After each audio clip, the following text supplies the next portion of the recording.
Hello, my name is Greg Ritchie, and I'm a National Curriculum Specialist with McGraw-Hill, and I represent music K through 12. And I'd specifically like to talk to you today, as a student, those of you that are listening and you're students, I'd like to talk to you about just some basic navigation steps of how to access Music Studio online when you're not even at school.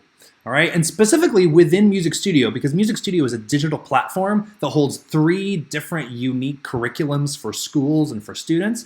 We're going to specifically just talk for the next couple minutes about Voices in Concert, which is a collection actually of 10 different courses or volumes of content. Each one of those courses has 20 different octavos within them. And some of your teachers might be using it just in print, and that's fine. But you also have the ability to access that content and lessons built around every one of those pieces of music using Music Studio. So that's why I'd like to give you a quick little overview.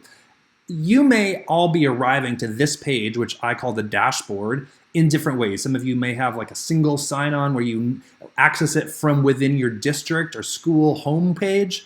Others of you might have a unique username and login and password, whatever it might be. You'll at some point end up at this page here, and that's where I'd like to begin. So from here, you can see I can go to a few different things, but it's important to know that here, under this main menu, I can go right to something called Voices in Concert.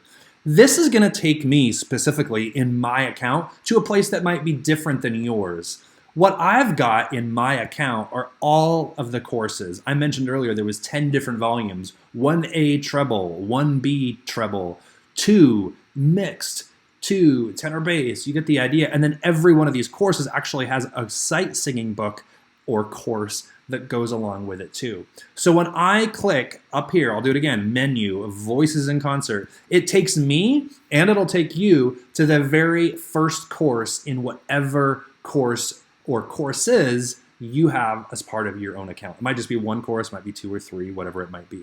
All right, so when you're in there and you want to switch to a different one, you can certainly just switch using this kind of table of contents, these 3 columns. Like if I want to go to the tenor bass music, I can click on that right there, and right there in the first unit, quote unquote, there's where I find the songs. Here's 20 songs that are arranged for tenor bass, boys' voices, that are in level 2 of 4. So generally, these are really optimal for maybe upper middle school students or younger high school students, whatever it might be. But of course, that can vary, right? So then I go into a song. I can go into Bonseaba, and then I don't just find the song. I find a cool lesson that my teacher might be using to help me learn the song better and learn more about the song, the history of the song, what a call and response song was all about, maybe some isolation of warm-ups or specific tricky rhythms. That's all built in with this Music Studio platform. But you certainly do have the song. You'll always see this, the I octavo, and I can click on that particular resource, in this case, an I octavo, and I can find the song right there. I load it up, I launch it, and now I'm ready to listen to it. I can simply hit play, or also with the audio track feature, I can isolate a particular part. If I'm a tenor 2, I can listen to that tenor 2 part and be able to go from there and hear that, and really as a voice dominant track. I'll still hear the other tracks, but I hear my part the strongest. So it's really a nice way of being able to practice my part from home. All right, and you'll see other things too. You're all bright, smart people. You don't need me telling you how to navigate this digital platform in every single way, but you can see if I want to go straight to measure marking 2, there's my way to do that. All right, I can slow it down, I can stop it, and I can go on. All right, so I'm going to go back to the first tab. Here we are. Again, I mentioned you can learn about the history of the song. You can learn about call and response. Here's some tricky rhythms that might be repeated, all sorts of stuff. And then all the parts of this particular lesson that walk me through learning the piece of music are all over here, so I can just jump right to it. All right, so that's all within this particular lesson of music. There's a little bit about the composer, the djembe, whatever it might be. All right, and then if I want to work on a different song or learn more about singing in general and what good quality singing is, or more about melody and rhythm and music theory, you can see there's all sorts of stuff here. So I really encourage you, try this out, click around, figure it out. It's pretty self-explanatory, but it's also pretty powerful. Here's some sight singing exercises that have to do with me as a singer and will help me sing the particular music better that is in this particular collection.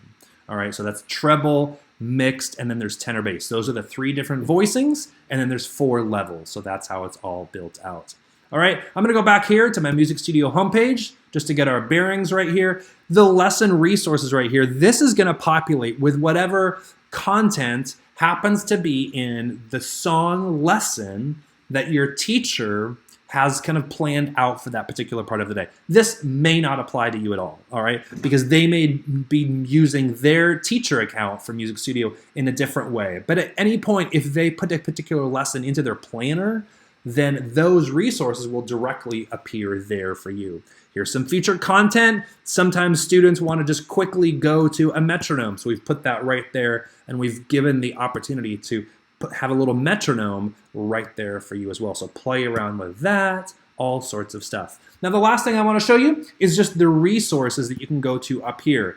Now, resources, what I meant by the resources was things like those ioctavos or books or anything that wasn't the text that went with a lesson. So when I say ioctavos, here's songs in octavos. I'm on level 1A treble, right? There's all my courses right there. But here's level 1A treble. I click songs in octavos, and here's literally those 20 songs, but just the ioctavos from that particular course. All right, so I can click on them and check them out. I can also add it to my favorites. So if I love this one, I want to add it to my favorites. I can come up here, and then it'll appear here under my favorites. All right, tags is a great feature too. It filters them out. So it's like, I love those 20 songs, but I want to see one that pertains to Broadway. I bet there is like, oh, there's 2. Super. So there's 2 Broadway songs. I click on that. I go back to the list, and now I like, show me all the ones that are in A major.